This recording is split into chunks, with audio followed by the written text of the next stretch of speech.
The Prophet ﷺ started his mission from Darul Arqam, a room in Mecca, and in 13 years' time only had what 200 or so believers. Then 10 years after,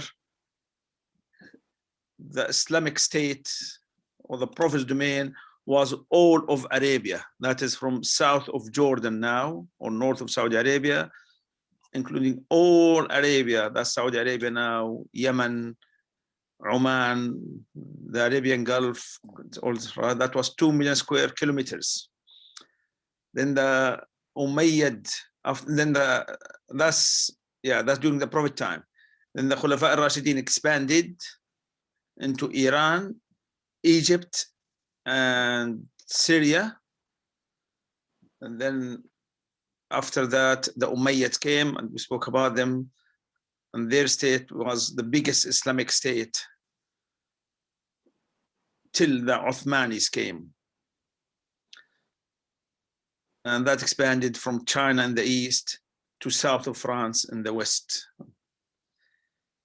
And then corruption crept into the Umayyad dynasty and kings. And that's after the 4 kings who were the sons of Abdul Malik ibn Marwan. And the sons of Abdul Malik ibn Marwan were Al-Walid, then Sulaiman, then their cousin Umar ibn Abdul Aziz, then Yazid ibn Abdul Malik, and then Hisham ibn Abdul Malik. That's till 126 Hijri. After that, 4 or 5 weak rulers came. That's the grandsons of Abdul Malik. They were fighting among themselves. During that time, one of the descendants of Abdullah ibn Abbas. Al-Abbas was the Prophet's uncle, although his Islam became late, and he was captured in the Battle of Badr because he was with he was on the Meccan side. Although he said, Messenger of Allah, I am a believer, but I kept it secret. The Prophet said, I captured you as one of them. I will treat you as one of them. You were on their side. And Allah revealed 2 ayahs for him, really. O Messenger of Allah, tell those captives in your hands that if they're saying the truth, Allah will substitute them for what they've lost, because they had to, he was a rich man, and he had to pay a big ransom to be released. Right? Anyway, then at the conquest of Mecca, he declared his faith, him and his son, and they moved to Medina, and they became very close. They were the Prophet's cousin, uncle and cousin, but they were as well very close to him as well. SubhanAllah, every Sahabi felt that he was the closest to the Prophet. That's one of the characters of the Prophet ﷺ. That every Sahabi used to leave the Prophet's company and go home and say to his wife and children and his family, the Prophet treated me like nobody else, right? Because a smile from the Prophet and no negligence and no disrespect. Everybody used to say, oh, I am number 1 with the Prophet ﷺ. Everybody felt that. Amr ibn al-As said it openly. He said, since I became Muslim, he treated me like nobody else. But he was very clever, Amr ibn al-As. He said, I don't know why he treated me very well. Either because I was a good man, or he saw good qualities of me, he wanted to use it, right? So anyway, and both were true, really. What the Prophet ﷺ said about Amr ibn al-As. What did he say about him? He said, أسلم الناس وآمن عمرو. People have become Muslims, but Amr became a believer straight away. Because believer is a higher status, Iman, than Islam. Anyway, one of the grandsons of Abdullah ibn Abbas. By the way, Abdullah ibn Abbas became one of the, although he was a young man, about 20s when he became Muslim, or under 20, to be honest, under, about 14, 15 years old when he moved to Medina. But then he became probably the most scholarly of all the young generation of Sahaba. So he's not from the Tabi'een, he was a Sahabi, but a young Sahabi. He became the most prominent scholar among the Sahaba, really. Abdullah ibn Abbas, him and Abdullah ibn Umar. Abdullah ibn Abbas had a son, his name was Ali, and then his grandson Muhammad. This grandson started during the Umayyads' time to plot to take over. And the Umayyads were very harsh and very severe with those who plot against them. But it was a very successful, secretive organization. That's what they did so cleverly. They started it in Afghanistan, too far away from the Khalifa of Damascus and his spies and his army and his police. So they started from there. And slowly they start encroaching towards Syria. The Umayyads noticed that, but because of the infighting between them, they did not give it much attention. They were the grandsons of Abdul Malik ibn Marwan were fighting among themselves. By the time they realized the revolt was a real threat, it was too late. The last ruler of the Umayyads, called Marwan ibn Muhammad, not Marwan ibn Muhammad, yeah. Yes, I think that's his name, yeah. Yes. Marwan ibn Muhammad, yeah. And his grandfather was Marwan as well, Marwan ibn al-Hakam, yeah.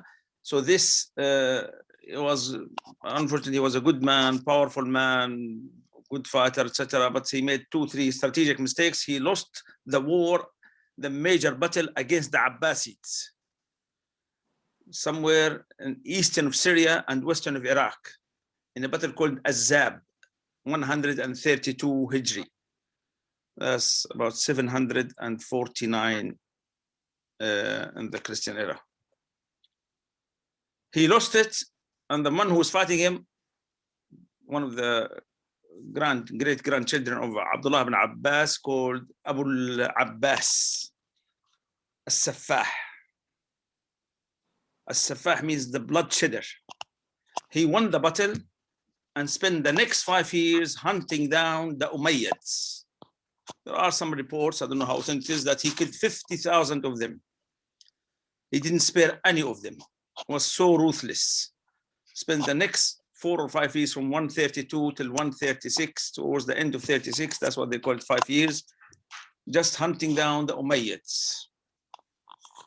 Although he was good, religious, pious man, one day he met a scholar called Al-Awza'i. Al-Awza'i was one of the top scholars of the Tabi'een, of the second generation. He was a scholar during Abu Hanifa time, and he was of the caliber of Abu Hanifa and the Malik. So he met this Saffah, and he asked him, Abu Abbas Saffah, asked him, am I doing okay by killing all these people? He said to him, the Messenger of Allah sallallahu alaihi wasallam said, you can kill people for 3 reasons only. That's Muslims, talking about Muslims.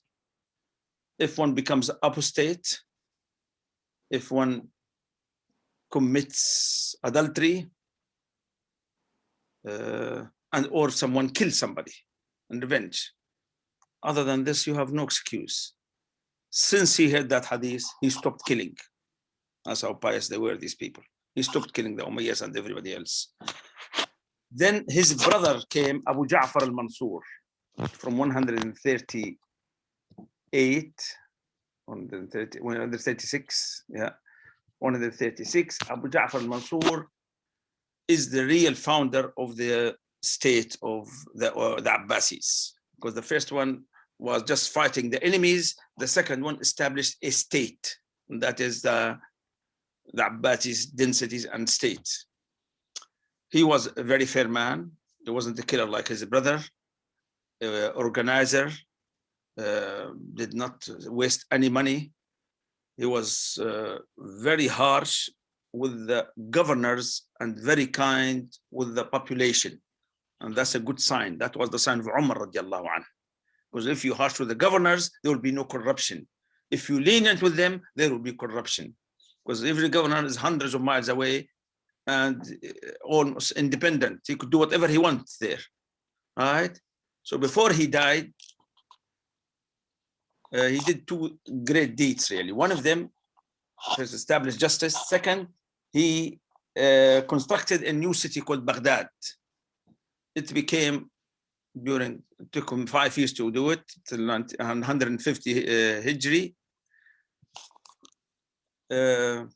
It became the best city in the world, really, at the time, and it stayed like this for another 200 years, Baghdad. And every Khalifa who came after made improvement to the city. We'll come to this after.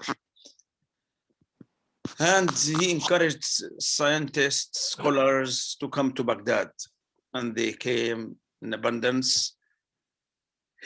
Right, and before he died, he said, I've left enough money in the treasury to spend on all the Muslims for the next 10 years and on the armies as well. I must admit, during his time and the time of his son and the grandson, for the next 100 years, there were always Shia and Khawarij disturbances. But the Abbasids were ruthless with them, and they finished them off, all of them. The Abbasid dynasties that Abu Ja'far al-Mansur established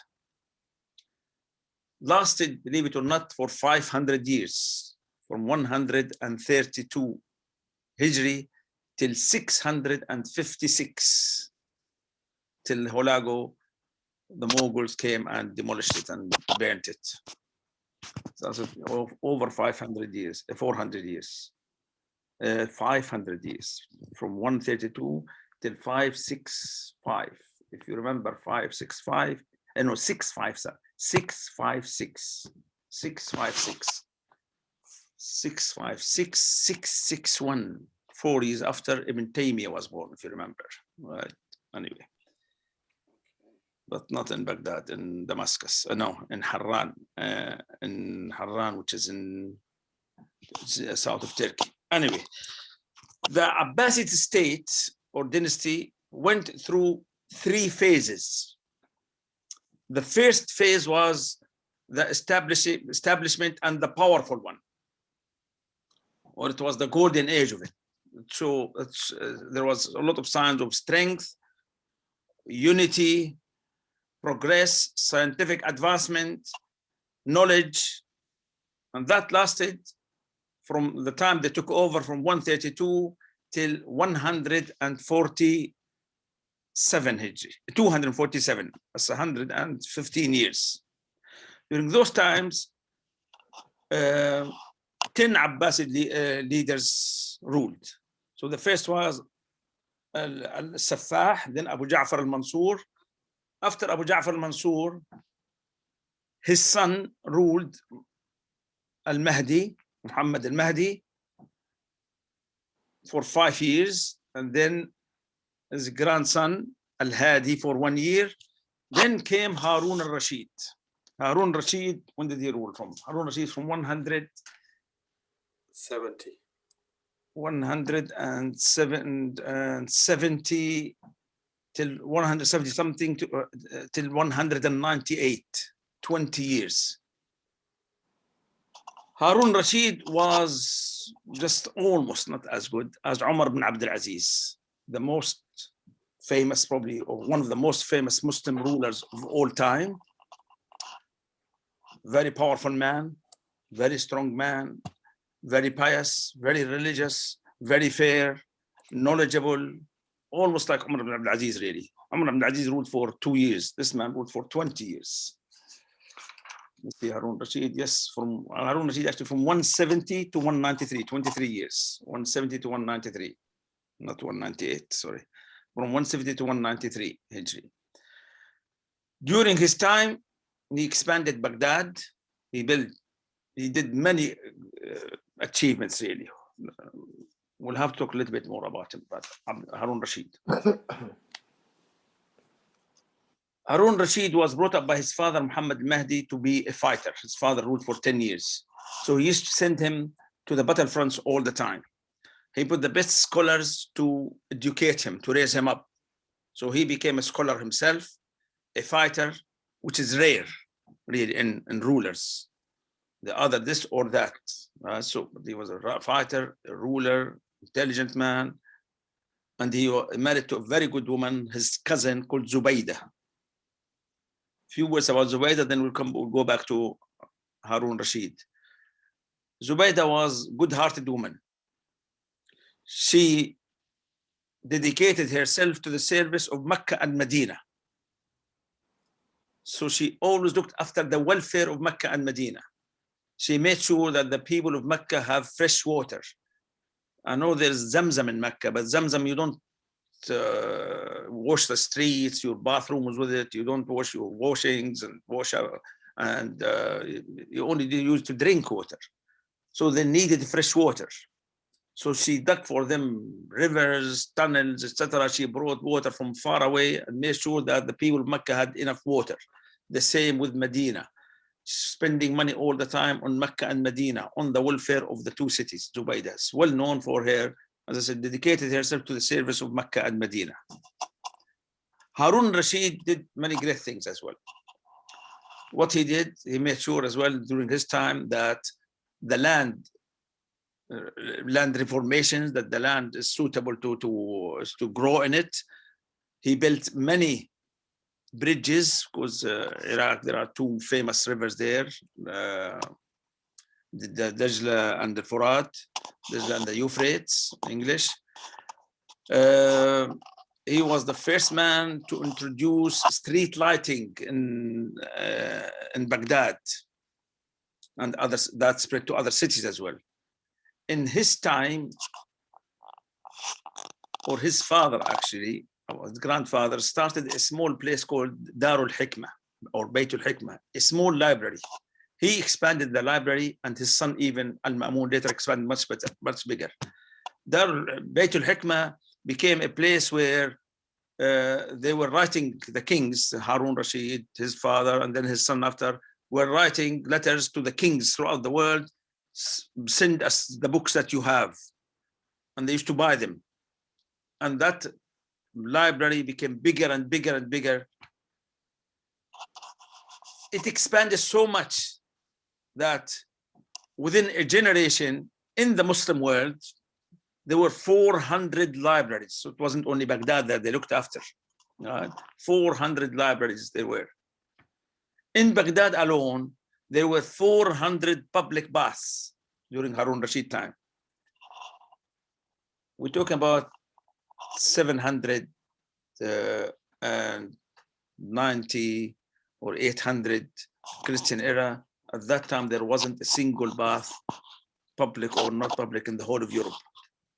Nothing, didn't bathe, but didn't have bath, didn't know the bathroom, the baths really. But in Baghdad alone, there were 400 baths. He made sure that the roads are clean and clear, even between cities, not only in Baghdad. So whatever they did in Baghdad, they were trying to emulate it throughout the Muslim world at that time. So really, it was the golden era of Islam and its civilization during Harun Rashid and his son Al-Ma'mun, who came after him. There are a lot of stories about Harun Rashid and the Harem. You find them in Hollywood, or the Shia spread stories about them, which is not true. Harun Rashid used to spend his time as follows: 1 year jihad and 1 year Hajj, every year for 20 years. 23 years he ruled, from 170 to 193. 1 year he'll go to Hajj. The second, where's his jihad? His jihad was against the Romans. The Romans, if you remember that Muawiyah radiallahu anhu pushed them in Turkey, so that he had north of, east of Turkey, all east of Turkey. Harun Rashid pushed them further towards Istanbul today. But they used to raid the Muslim land a lot. So they had, the Romans had a woman, I don't know what's her name, a ruler. The Muslims beat her, not in Istanbul, outside Istanbul. And she agreed to pay taxes, a lot of taxes to Muslims. This woman was removed by a powerful Roman emperor called Naqfur, Nakfur sent a message to Harun Rashid, said the woman that used to send you the money was a weak woman, and send me back all the money that she sent you. And he attacked some Muslim villages and killed people and took enslaved some, captured some. So Harun Rashid sent him a message saying to him, from Harun Rashid, Amir al-Mu'mineen, to Nakfur, the dog of the Romans. You're going to see my reply, you're not going to hear it, right? And he took an army to them, big army, and killed almost 40,000 of the Romans. They agreed to pay hundreds of gold pieces. I don't know how much was that in our money today, but much more than that weak woman used to pay him, and he sorted him out once and for all. In his time, science and technology started now to come into the Muslim land, really. We don't know whether it was his time or his son's time, Ma'mun, but the technology started expanding. But in his time, the Muslims invented the first clock called the water clock. I don't know how it worked.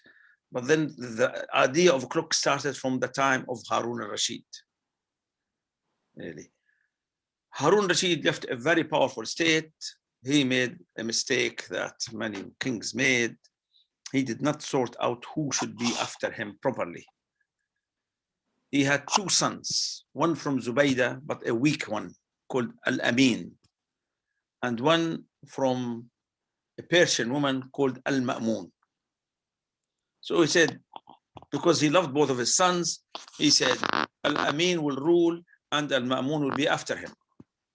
I don't know how many kings in the past did this. What if this one died? This lasts for long, till 80 or 90 years old. Have they not thought about this? Especially they said the elder first and then the younger, but the younger is only 1 year younger. Actually, they were both born in the same year even, because they were from different mothers. So this Al-Amin, as soon as he became king, after his father died, he appointed his own son.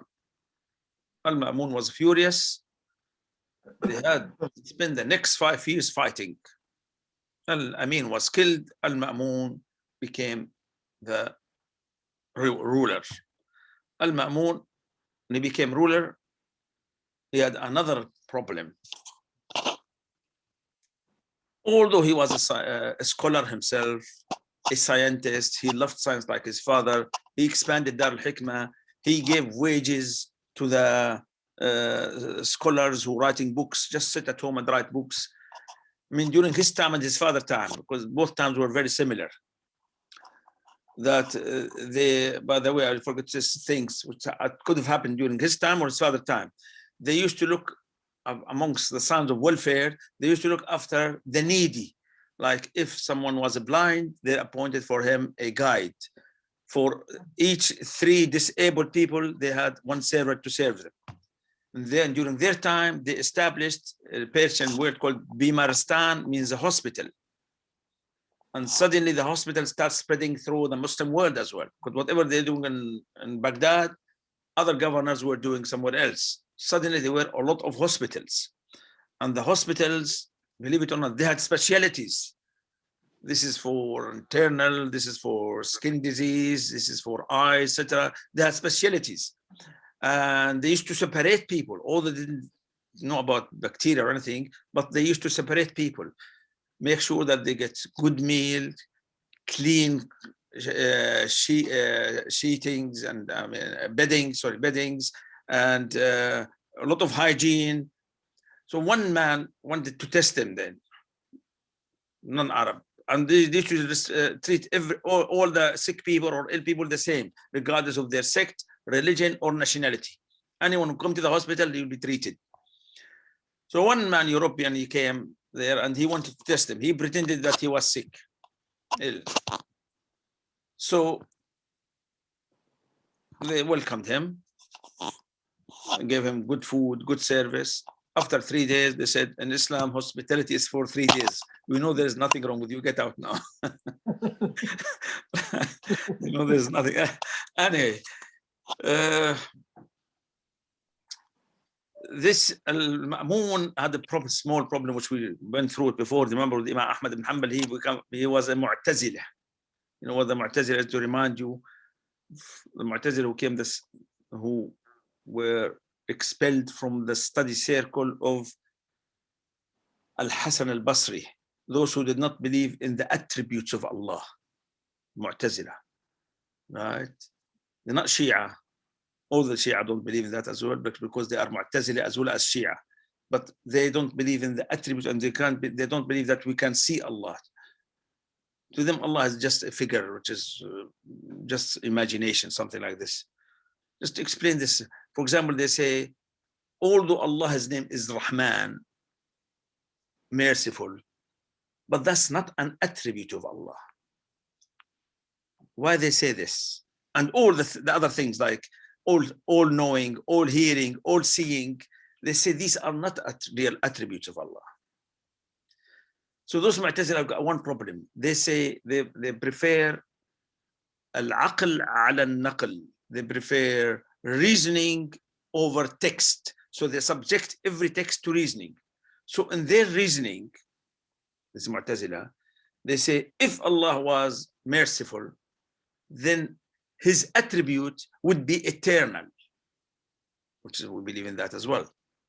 But they say, but there was a time when there was no need for the mercy. Nobody needed the mercy because there was no creation. Then that time, Allah's attribute would have been dormant, and that cannot happen. Then he could have never been merciful, which is nonsense. I mean, we believe it's nonsense. Allah's attributes are there when they are needed. When there is a reason for Allah to be merciful, he is merciful. When there is a reason for Allah to be forgiving, he is forgiving. To be angry, he is angry. Do you understand? And the difference between our attribute and his attributes, his are infinite, while ours are very limited. I mean, we only see what's in front of us. We don't see what's behind the wall. We don't see many things at the same time. We explained this before. Anyway, this man was for Mu'tazila, and that ended in a war between him and the Sunni scholars. He imprisoned and killed few, and imprisoned, what's his name, Ahmad ibn Hanbal, him and his son, for many years, beat him up badly. We talked about this before. But other than this, still he really liked the scholars. As long as you don't mention the Allah's attributes, you are welcome, right? And you are supported by the state. Then when he died, his son came and took over, and his son was Al-Mu'tasim. Al-Mu'tasim wasn't a Mu'tazili, wasn't like his father and like his brother, not his son. That is the son of Harun Rashid. So Al-Amin, Al-Ma'mun, and Al-Mu'tasim, three sons of Harun Rashid became leaders, right? Al-Amin was a weak one, but Al-Ma'mun and Al-Mu'tasim were powerful ones. Al-Mu'tasim was not scholarly, but he was a good man. I didn't know much about Mu'tazila itself, but he still tortured, or kept in prison Ahmad ibn Hanbal, because he loved his brother, and his brother made him a Khalifa when he could have made his son. So in appreciation of that, he kept, what's his name, in prison for some time, Ahmad ibn Hanbal. But Al-Mu'tasim is remembered in the Muslim world for his protection of the Muslims. In his time, the Romans invaded a Muslim town called Ammuriya, again in Turkey. When they invaded it, they took one woman as captives. And the woman said, Wa mu'tasimah. Wa mu'tasimah in Arabic means, oh mu'tasim, help. Like, Ya mu'tasim. You know, people ask me, what's the meaning of Ya Allah, Ya Rasulullah? Ya mu'tasim. Mu'tasim, help. Right? The news reached to Mu'tasim sometime at night, told him, this woman said, Ya mu'tasimah. Straight away, he ordered his army to get ready. I don't know, within a day, 2 days, but straight away gave his orders, and he took a huge army to that town, conquered the Romans, and liberated that woman. That's why there's in Arabic, this Mu'tasimah means a lot. That there are so many Muslim women now are screaming throughout the Muslim world, and we don't have Al-Mu'tasim to come and liberate them. After Al-Mu'tasim came his son Al-Wathiq. Al-Wathiq was the one who released Ahmad bin Hanbal. Wasn't as great as his father or his grandfather, Harun Rashid. Then his son Al-Mutawakkil came. Again, he was a good man, not much achievement other than really fighting the Shia and the Khawarij who were making troubles all the time. But Al-Mutawakkil brought a lot of Turkish called Seljuk soldiers. There were so many that he had to build this special city for them, Samurra, still there in Iraq now, Samurra. Al-Mutawakkil as well, he wasn't anti Ahlul Bayt, although he was fighting the revolutions. Every now and then, one of the Ahlul Bayt want to become a leader. He says, I'm the descendant of the Prophet, I'm the descendant of Ali, etc., or Fatima. They will make a revolt. He appointed Al-Hasan al-Askari to be his successor, but Al-Hasan al-Askari died before that. And actually, by that appointment, it was a good political strike. Why? Because the Shia for a long time after that could not say that this is an anti-Shia or anti-Ahlul Bayt. When the Khalifa, a powerful Khalifa, appointed willingly one of them as to be his successor. But he died earlier. And then not only he died, he left no son behind him. The Shia claim that is, anyway, that ends the first great era of the Abbasids. After that, now the Khilafah of Abbasid went into the second stage. The second stage is a very sad one. Someone from Eastern Iran, not in Afghanistan, but in Iran itself, someone in Eastern Iran called Qurmut, not Qurmut, called something al-Buwayhi, not Qurmut. Someone from Eastern Iran came, I think Ubaidullah, no, not Ubaidullah, what's the name of this boy? Someone came, and what he did, he gathered forces and suddenly took over Baghdad. Really, just suddenly took over Baghdad. But he could not, he was a Shia, he could not declare the state to be Shia because they knew that they were a minority there. They knew they were a minority. Let me see, what year is that? Al-Buwayhiyin, yes. 334 Hijri, yeah. 334 Hijri. 334 Hijris. So they came and took over. So he did, but as I said, they couldn't remove the Khalifa because still powerful state and the Shia were minority in the Muslim world. So he called himself Sultan and he called the Khalifa. And from that time, for the next 200 years, those Buwayhiyin were the real rulers of the Abbasid Empire.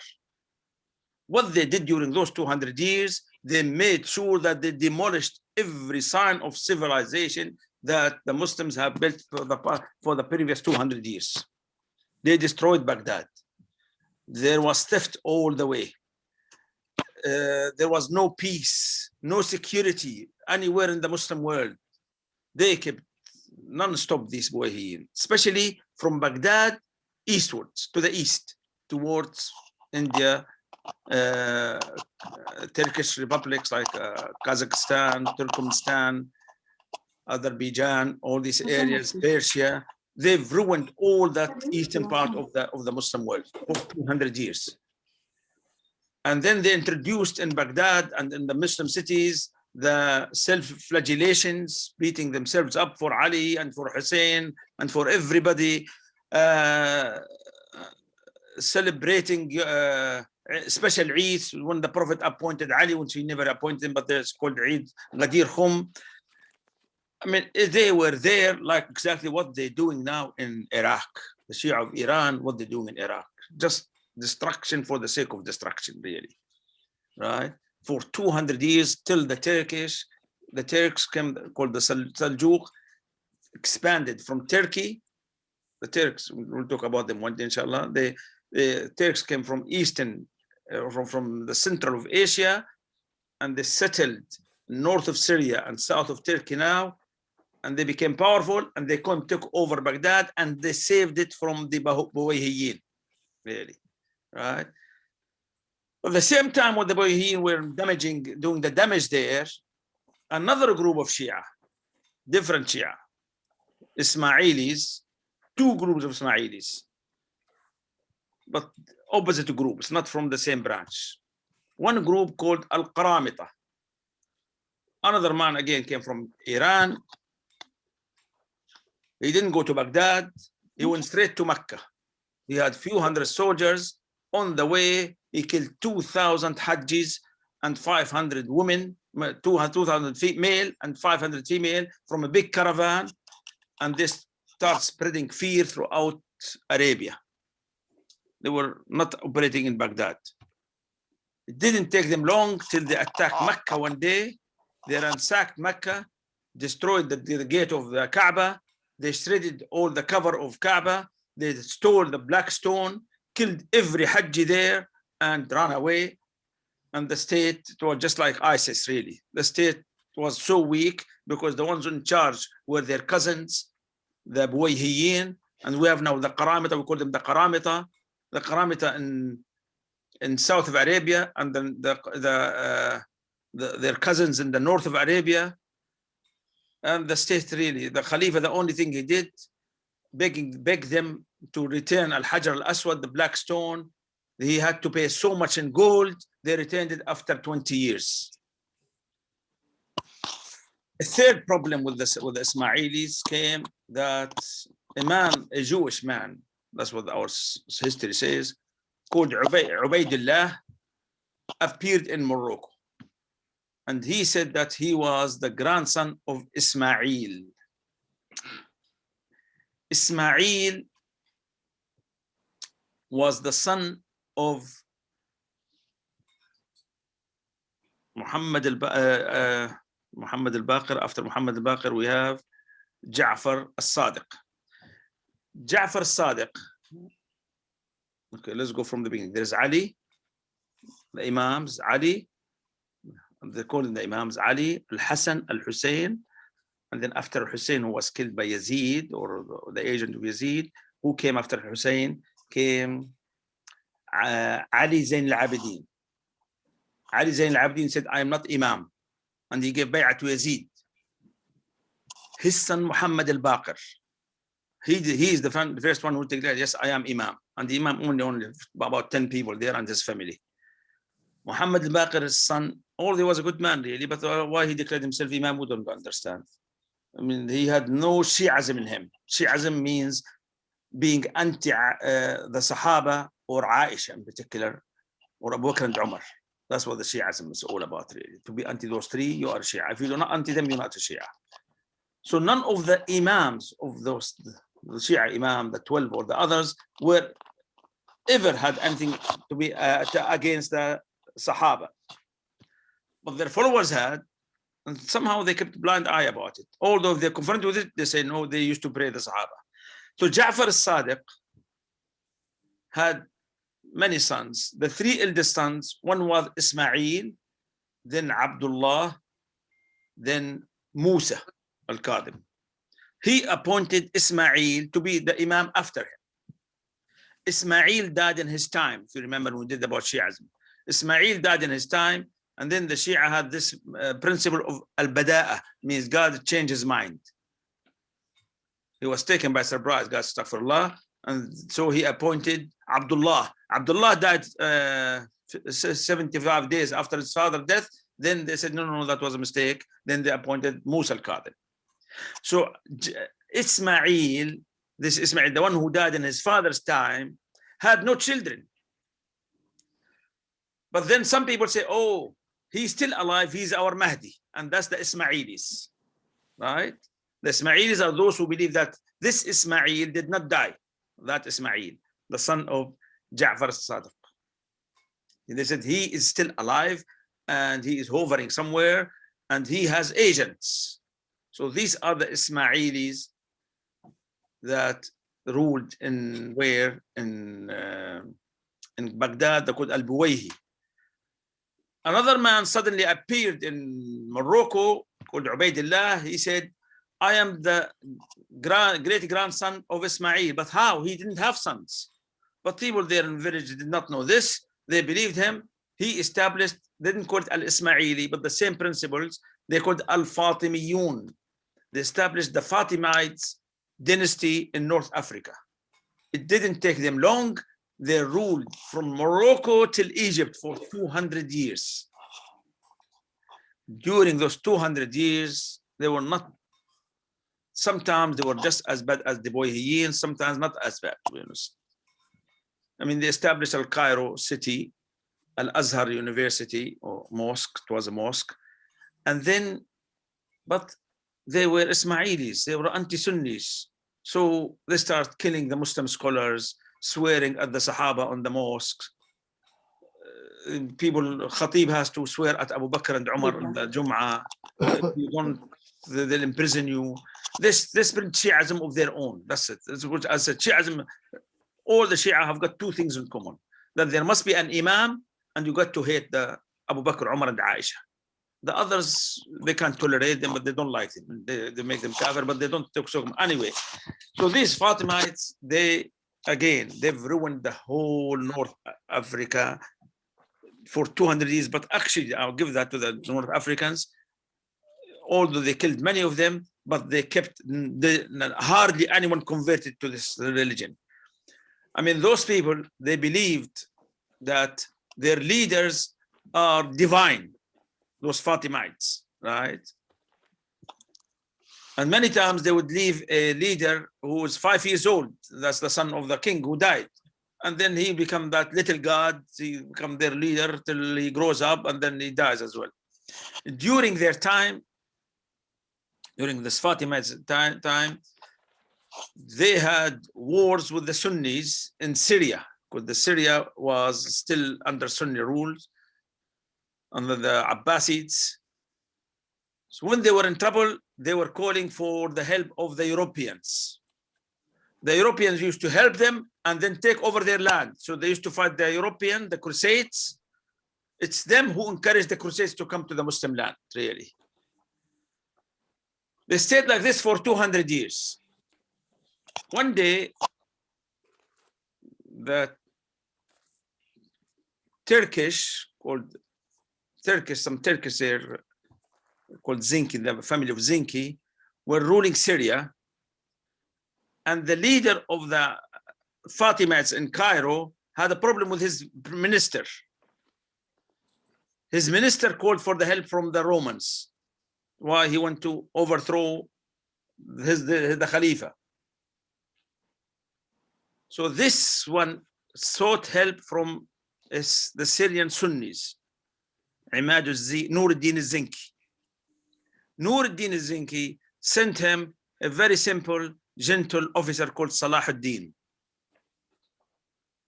That Khalifa, when he saw Salah ad-Din, he thought just like Bhutto thought of Ziya al-Haq. He's a simple man with no ambition. Exactly.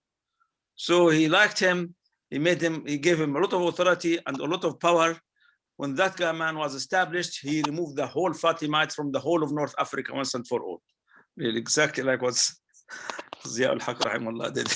He removed the whole of the Shia from and the Fatimite and stopped swearing at and all their books and everything. Really, the work of 200 years, he finished it off within days. Right, this Salah ad-Din. And after that, he went to liberate Jerusalem. But he had to secure Egypt. He couldn't find the Rome. We'll talk then about the Crusades some other time, inshallah. Okay, me talk about the Crusades some other time.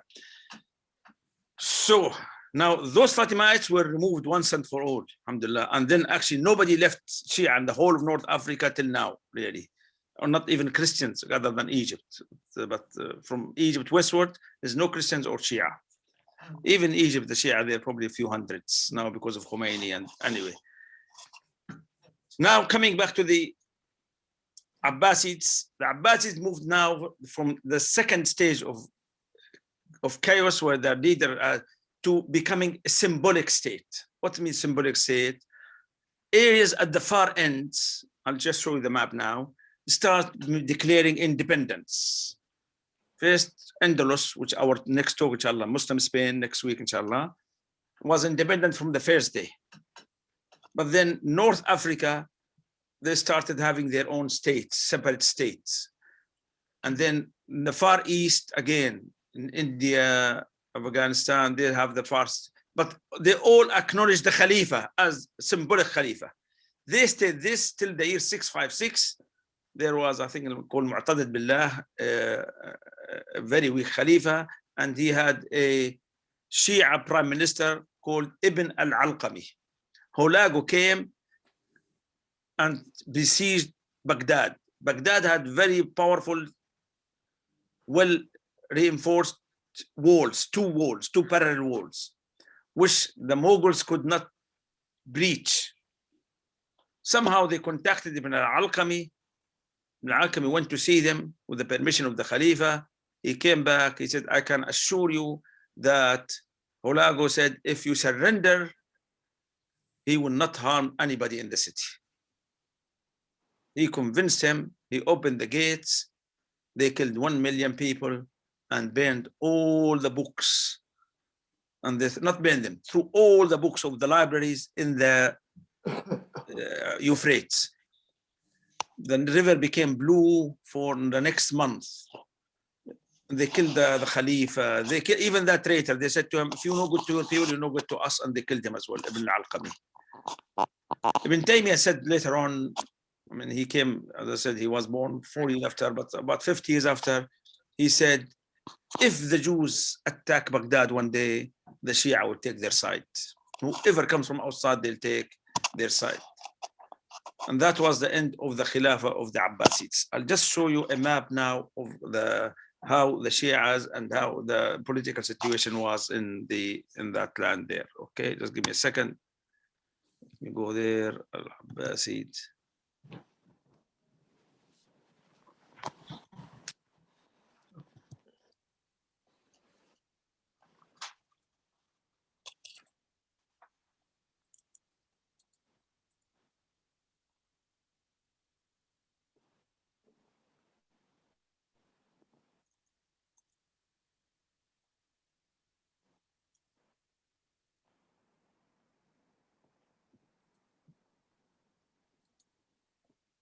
I don't know why this is not coming.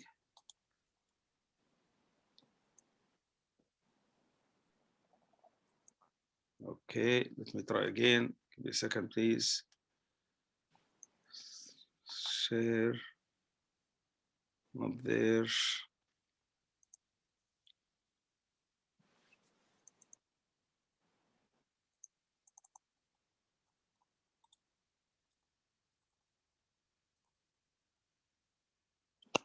Okay, this came on. Let me try if I can get the other one.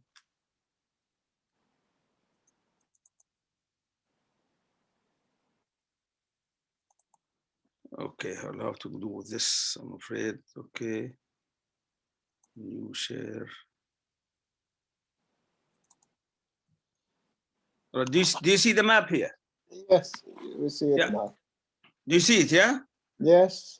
Right. Actually, I had another one which is marked in different colors, but I couldn't get it. So if we look at here, this is here where the cursor is. This is Spain that was ruled by the Umayyads. Still, the Umayyads were from Syria, came to there, and then they ruled it for 400 years, and then under 400 years, but not by the Umayyads. And that's next week, inshallah.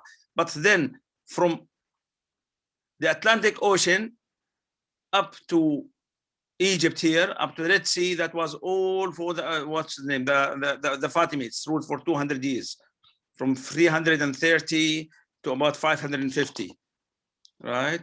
And then this is Baghdad somewhere here. This area here, right? This area, all this was ruled by the Buwayhiyin, those Shia who ruined the whole state. And what is left here, this square here, was by the Qaramita, those who destroyed Al-Kaaba and this thing. So the Muslim world for 200 years, that they ruined all the civilization of the past 300 years, was either ruled by the Shia, the Qaramita in the south, or the Buwayhiyin under Shia on the east, or the Fatimiyin on the left.